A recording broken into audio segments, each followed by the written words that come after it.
Meu irmão, desde já, eu vou pedir para você abrir comigo a tua Bíblia. Que livro que a gente está na série de mensagens mesmo? Atos? Então deixa ela aberta em Atos 13.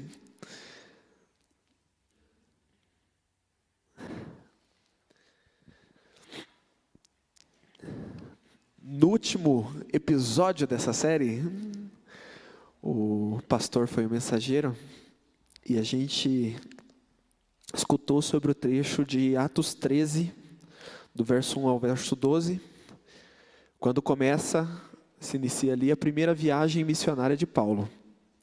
Paulo, acompanhado de Barnabé, eles se encontravam em uma congregação, e desde já vamos ter que explicar bem, tá? Vamos lembrar, essa era a congregação de Antioquia da Síria, tá? Durante a mensagem de hoje a gente vai para outra Antioquia, tá bom? Então eles se encontravam em Antioquia da Síria, e o Espírito Santo moveu entre eles e colocou dentro do coração deles uma partida. Assim como lá atrás foi feito com Abraão: você está aqui, mas eu não quero que você fique aqui, eu quero que você vá. E assim Paulo e Barnabé fizeram. A igreja de Antioquia da Síria, ela era uma igreja um tanto peculiar, A gente vê que era uma igreja com líderes bem diferentes. Os líderes na época eram Barnabé e Paulo, que lá estavam, Simeão, chamado Negro, Lúcio de Cirene e Manaém. Manaém era um homem que havia sido criado, teve a sua infância com Herodes Antipas. E por que ela era uma igreja diferenciada? A gente vê que a espera do povo judeu era pelo Messias. O Messias não veio como eles queriam. Ele veio diferente. Ele não veio com uma coroa de ouro na cabeça, com uma espada nas mãos, preparado para vencer todas as guerras e batalhas, conquistar o mundo para o povo judeu. E sendo assim, eles não aceitaram. A igreja de Antioquia da Síria era uma igreja que foi conhecida como uma das primeiras congregações gentílicas. Ou seja, os membros dessa igreja, apesar de termos judeus presentes, em sua grande maioria eram gentios, pessoas que não conheciam o judaísmo e que não conheciam nada deste mundo antes da sua conversão para Cristo. E a gente vê em Atos 11 lá, que era uma igreja muito abençoada. Só que, nesse momento, Paulo e Barnabé, eles são levados pelo Espírito Santo a sair de onde eles estavam, de Antioquia da Síria, e eles vão para Chipre, e lá eles pregam em sinagogas, revestidos do poder do Espírito Santo. E mais para frente, eles passam por um episódio com um feiticeiro chamado Elimas, e eles mostram a superioridade de Deus. Eles mostram o poder que o nosso Deus tem. E com isso, eles conseguem convencer, eles conseguem fazer com que o governador Sérgio Paulo aceite a esse evangelho, aceite a esse Jesus Cristo. Pois bem, ali a gente parou, mas a primeira viagem, ela não para por aí. E hoje a gente continua. Saindo das cidades que eles estavam, eles foram para a Panfilha. Durante o episódio anterior, Barnabé e Paulo tinham um assistente, tinham um ajudante, João Marcos. E foi na Panfilha que João Marcos os deixou. João Marcos se separou deles por ali. E dali, a gente vê que eles saem para um outro lugar. Para uma Antioquia, só que não a mesma. Antes eles estavam em Antioquia da Síria, e agora eles vão para Antioquia da Pisídia. Antioquia da Pisídia fica hoje numa região da Turquia, tá?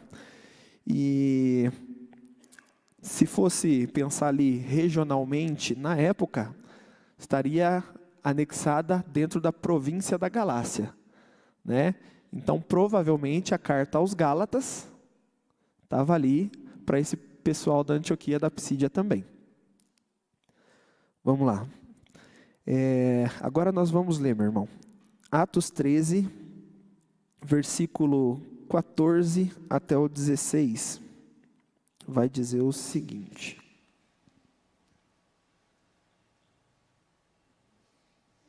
Paulo e Barnabé prosseguiram para o interior até a Antioquia da Pisídia. No sábado foram à sinagoga, depois da leitura dos livros da lei e dos profetas.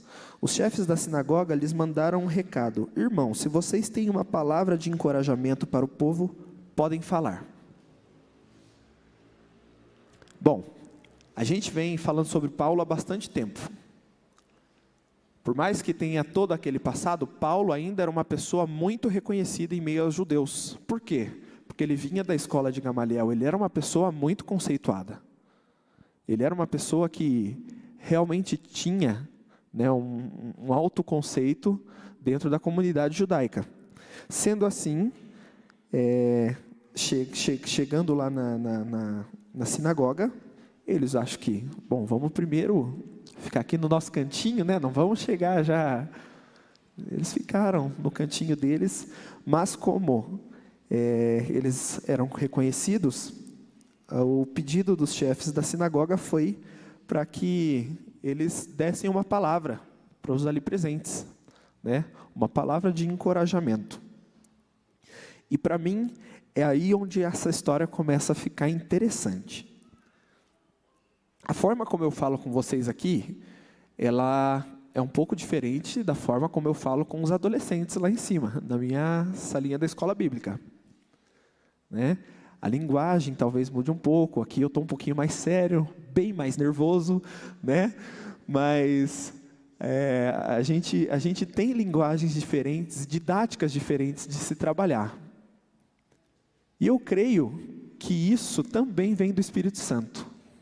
O Espírito Santo dá sabedoria para que nós saibamos lidar com diversos públicos, para que a gente consiga pregar o Evangelho para toda e qualquer criatura. Afinal, não é esse o ID? Então, a gente vê a metodologia e a didática do Paulo para falar para os judeus dessa sinagoga e para os gentios convertidos ao judaísmo. Então, ambos conhecedores do judaísmo, ambos praticantes, mas ele estava falando basicamente para uma plateia judaica, tá? Então ele já começa o texto já conclamando algo que o quê? Os judeus, eles são muito orgulhosos de sua história, e isso até hoje. Eles são muito orgulhosos de quem eles são, do passado deles, tá? E então ele já começa com filhos de Israel. Daí ele já ganha a torcida nessa, né? Ele já começa com filhos de Israel. E daí ele começa sua mensagem para essa plateia. Ele começa lá pelo Êxodo, lá pelos hebreus que são resgatados do Egito, livres da escravidão, pelo Senhor dos Exércitos. Do Êxodo, ele pula um pouquinho para frente e fala do Deus que não os desamparou depois, o Deus que os ajudou nas conquistas, o Deus que estava com eles através da orientação dos juízes, o Deus que foi com eles durante as épocas dos reis. E quando chega a época dos reis, Paulo, ele escolhe um rei principal para comentar. Depois de Saul, temos Davi. E Davi é um rei especial. Davi era amigo de Deus. Davi era realmente um homem do qual o povo judeu tinha muito orgulho. E E por mais que aqui por mais que aqui na Bíblia seja um episódio muito breve, essas falas dele, creio que foi um discurso muito maior. O livro de Atos foi escrito por Lucas, né? Então Lucas, em sua pesquisa, ele colocou tudo que ele conseguiu de informação dessa mensagem de Paulo. Rei Davi estava sendo falado, rei Davi estava sendo elogiado, até que Paulo, inspirado pelo Espírito Santo, sabiamente, chega ao ponto que ele queria chegar. E eis que a raiz de Davi, né? Quem é a raiz de Davi? Ele chega em Jesus.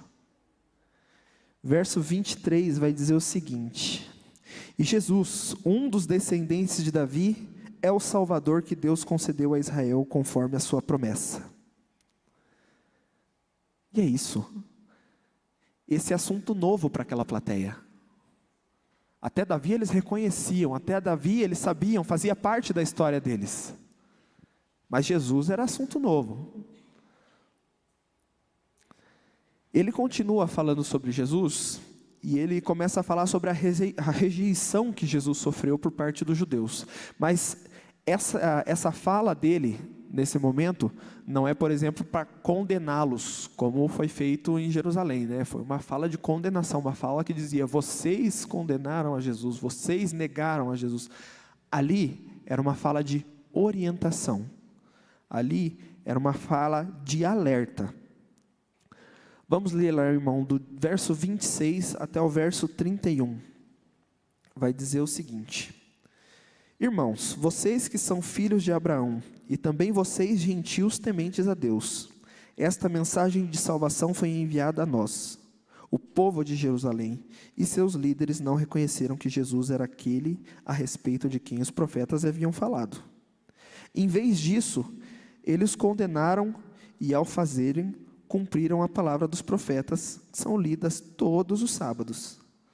Não encontraram motivo legal para executá-lo, mas ainda assim pediram a Pilatos que o matasse. Depois de cumprirem tudo o que as profecias diziam a respeito dele, eles o tiraram da cruz e o colocaram num túmulo. Mas Deus o ressuscitou dos mortos, e por muitos dias ele apareceu àqueles que o tinham acompanhado da Galileia para Jerusalém. Agora, eles são testemunhas diante do povo. Eu acho interessante que Paulo ele usa essa didática. Ele primeiro entra falando sobre o êxodo, falando sobre o passado, sobre os reis, algo que chamava muito a atenção, algo que realmente os judeus tinham muito orgulho, para que ele pudesse chegar aonde ele queria, ele pudesse chegar no Evangelho de Cristo, ele pudesse chegar na morte e ressurreição de Jesus. A gente vê também que, fora falar sobre a rejeição de Jesus, ele também fala sobre a salvação. O que seria do Evangelho se você deixar de falar sobre a salvação, meu irmão? Do versículo 38 até o versículo 41, diz o seguinte: então ouçam, irmãos, estamos aqui para proclamar que, por meio de Jesus, há perdão para os pecados. Todo que nele crê é declarado justo diante de Deus, algo que a lei de Moisés jamais pôde fazer. Por isso, tomem cuidado, para que não se apliquem a vocês as palavras do profeta. E ele cita um trecho do livro de Abacuque, que diz o seguinte, no versículo 41.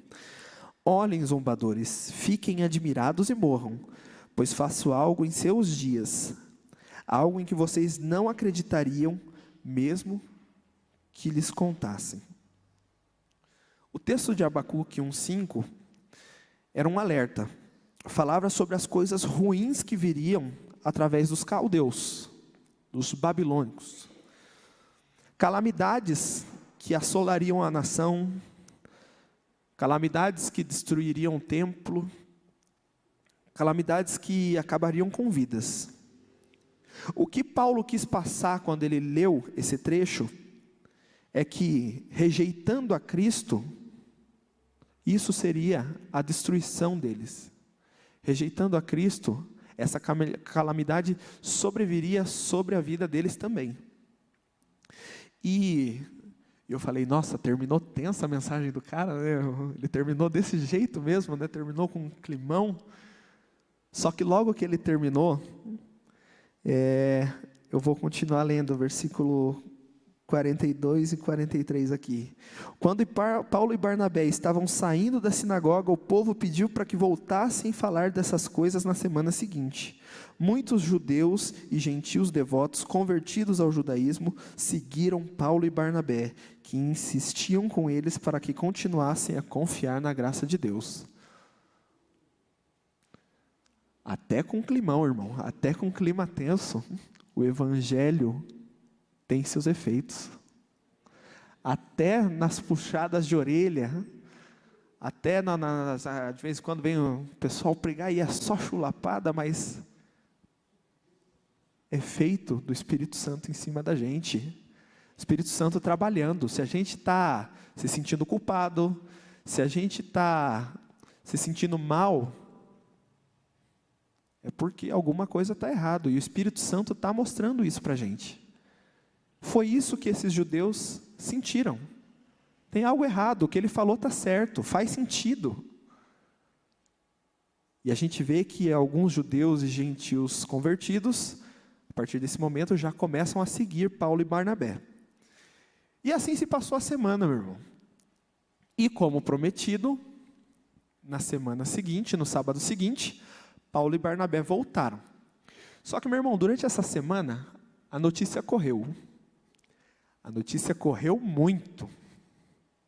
Quando a gente lê o primeiro verso, após essa mensagem, que é o versículo 44, a gente vai ler o seguinte: no sábado seguinte, quase toda a cidade compareceu para ouvir a palavra do Senhor. Vocês já imaginaram, eu não vou pegar uma cidade muito grande, eu vou pegar Almirante Tamandaré, que é um pouquinho menor. Você já imaginou se no sábado que vem, quase toda a cidade de Almirante Tamandaré tivesse parado aqui na frente para escutar a palavra do Senhor? É obra do Espírito Santo, irmão. Paulo não tinha poder para fazer isso.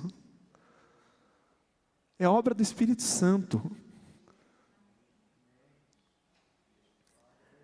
A gente vai chegar nesse ponto em que, quando quase toda a cidade está ali na frente, esperando para escutar essas boas novas, né, a gente vai chegar e vai continuar lendo, que quando alguns judeus viram as multidões, ficaram com inveja, de modo que difamaram Paulo e contestavam tudo que ele dizia. Então, Paulo e Barnabé se pronunciaram corajosamente, dizendo: era necessário que pregássemos a palavra de Deus primeiro a vocês, judeus. E daí eu volto para a semana anterior. Paulo tinha alertado: não neguem a Jesus Cristo, não neguem a esse evangelho. Mas aqui na semana seguinte a gente já vê judeus invejosos. Por que inveja, meu irmão? Por quê? De repente, a minha igreja aqui está cheia de gente que eu não conheço. Como assim, um monte de gente que eu não conheço? Daqui a pouco vão estar querendo subir no púlpito e pregar. Os judeus começaram a ficar com inveja de todo aquele povo, com inveja de Paulo e Barnabé, que conseguiram juntar aquele tanto de gente. E com isso, eles começaram a difamar Paulo e contestar tudo o que ele dizia. Barnabé ainda falou mais uma vez: era necessário que a gente primeiro falasse a vocês. Mas uma vez que vocês rejeitaram e não se consideraram dignos da vida eterna, agora nós vamos oferecer ela aos gentios, pois foi isso que o Senhor nos ordenou quando disse: Fiz de você uma luz para os gentios, para levar a salvação até os lugares mais distantes da terra. E isso é outro trecho tirado dos profetas. Isso é um trecho que está lá em Isaías 49, verso 6. Paulo e Barnabé, com as próprias palavras dos profetas, faziam o povo judeu se calar. Quando escutaram isso, os gentios se alegraram. Versículo 48. Quando escutaram isso, os gentios se alegraram e agradeceram ao Senhor por essa mensagem, e todos que haviam sido escolhidos para a vida eterna, e creram. Assim a palavra do Senhor se espalhou por toda aquela região.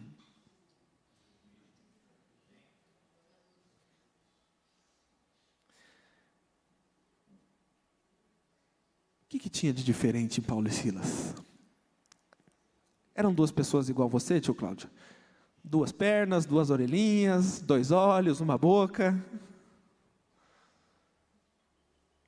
Paulo talvez tivesse um pouquinho menos de cabelo, mas daí está o Evaldo ali com Paulo. Paulo talvez fosse mais baixinho. Mas o que eles tinham de diferente, capaz de fazer toda essa mudança, capaz de fazer quase toda a cidade comparecer à sinagoga para escutar? Eles tinham o Espírito Santo. Eles tinham as boas novas do Evangelho com eles. Eles tinham os ensinos de Cristo. E continuando aqui, meu irmão, antes da gente parar para um raciocínio, eu vou terminar a leitura do versículo 50 até o 52. Então os judeus, instigando as mulheres religiosas influentes e as autoridades da cidade, provocaram uma multidão contra Paulo e Barnabé e os expulsaram dali. Eles, porém, sacudiram o pó dos pés em sinal de reprovação e foram à cidade de Icônio. E os discípulos estavam cheios de alegria e do Espírito Santo.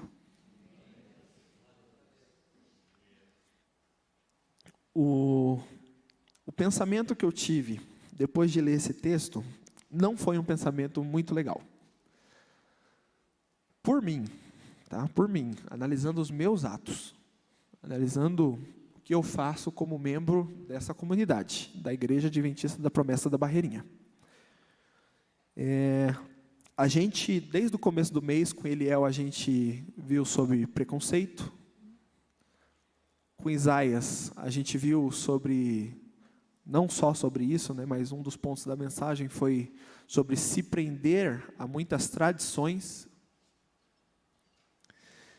E eu comecei a analisar, pegando dados mesmo da igreja, poucos aqui não são nascidos em berço cristão.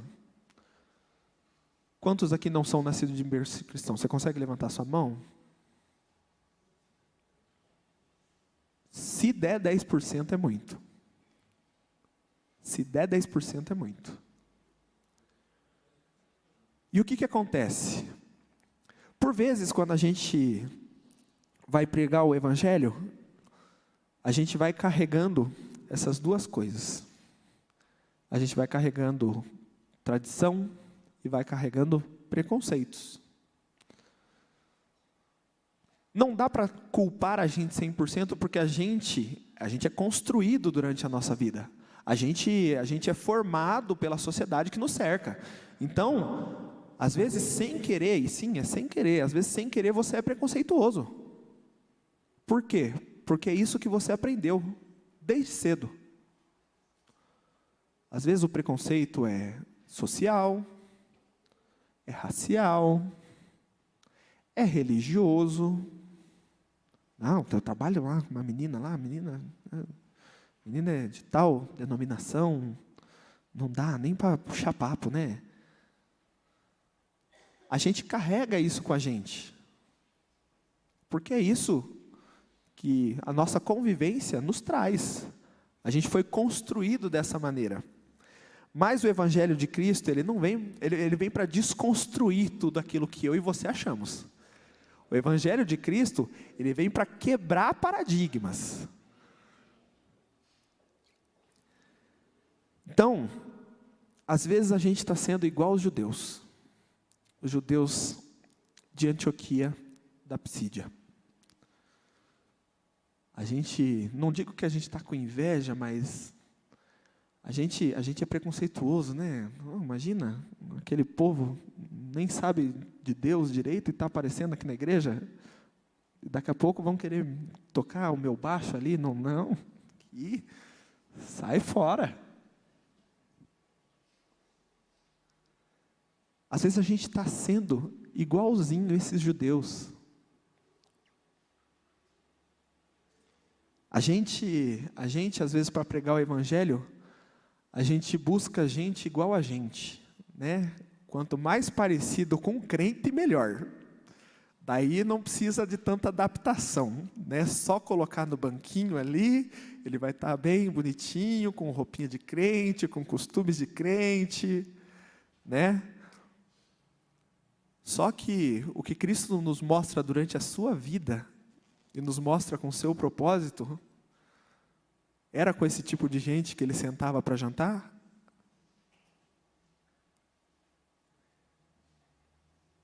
Não.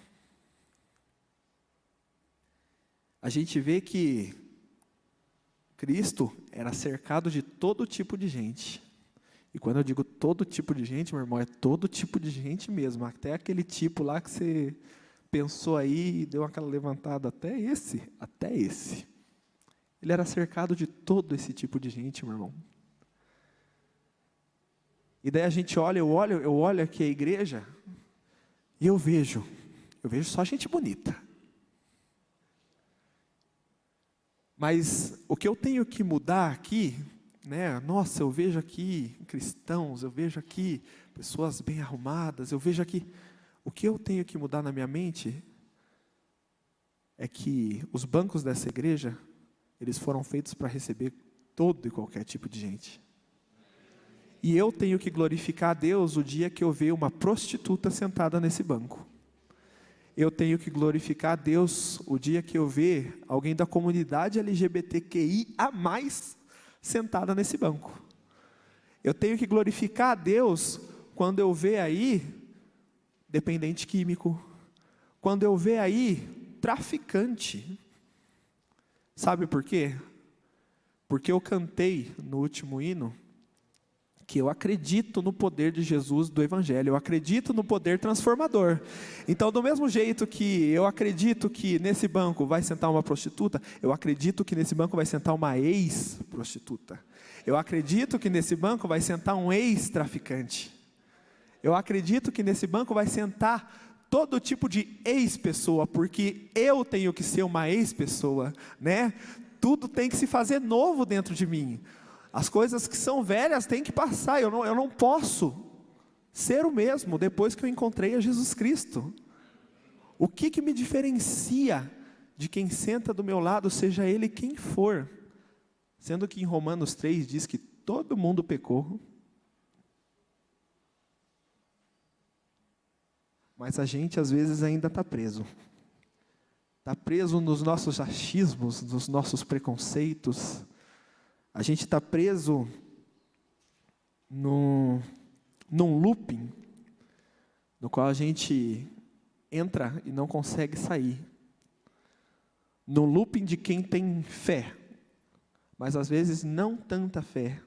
Fé a ponto de achar que Jesus Cristo transforma toda e qualquer vida. Paulo, eu acho que tinha rompido esse conceito porque ele mesmo era um ex-matador de crente, meu irmão. Ele mesmo era carrasco e assassino.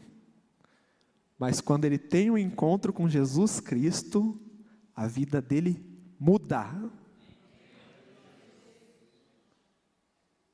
E às vezes isso tem me barrado, tem barrado a nossa igreja, tem barrado, não só a nossa, muitas outras igrejas, de expandir o Evangelho, de avançar com o Evangelho.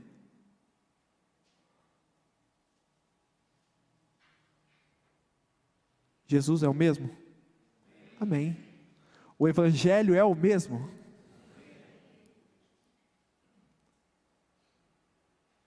Se o Evangelho continua tendo o mesmo propósito e a mesma força,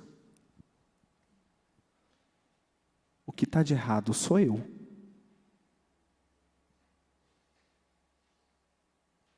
Se eu sou uma pessoa que é preconceituosa, se eu sou uma pessoa que é uma pessoa presa demais a tradições e a detalhes, o problema não está em mim, está no Evangelho. Aliás, o problema não está no Evangelho, está em mim.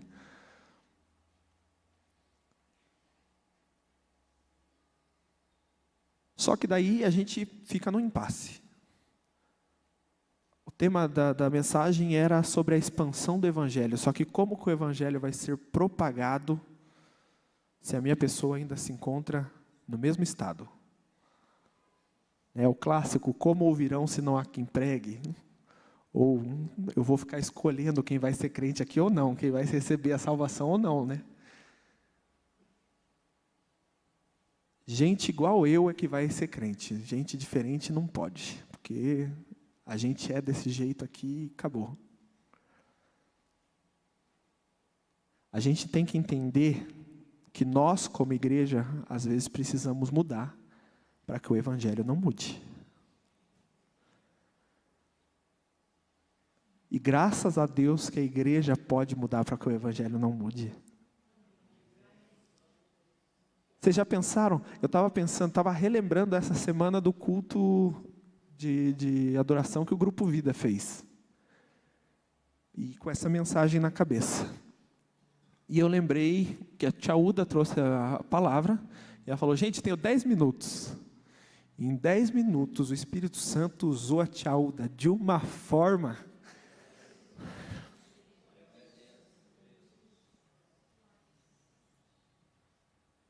Num passado distante, tia Uda, por ser mulher, não poderia nem estar aqui em cima. Mas é por isso que eu digo, graças a Deus que a igreja muda, para que o Evangelho não precise mudar.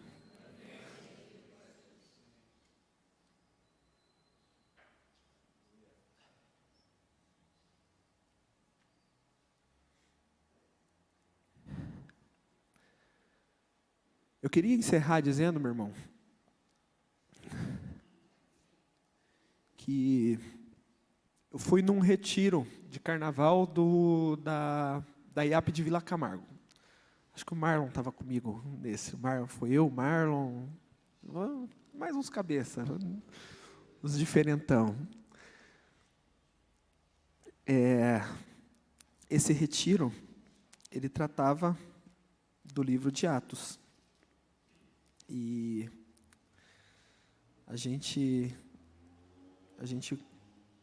o tema do retiro era Atos 29. E daí, se você procurar na sua Bíblia aí Atos 29, você pode virar ela de ponta cabeça que você não vai achar. Tá?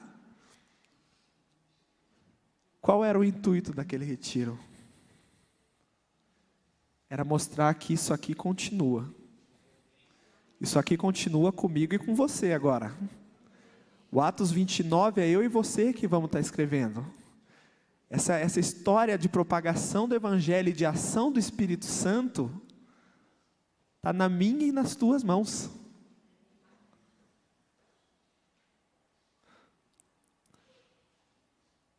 Que o Espírito Santo possa nos mudar, que o Espírito Santo possa nos moldar, para que o Evangelho nunca perca a sua força.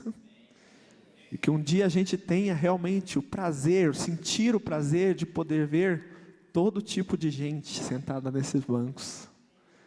Que a gente possa se despedir de qualquer preconceito,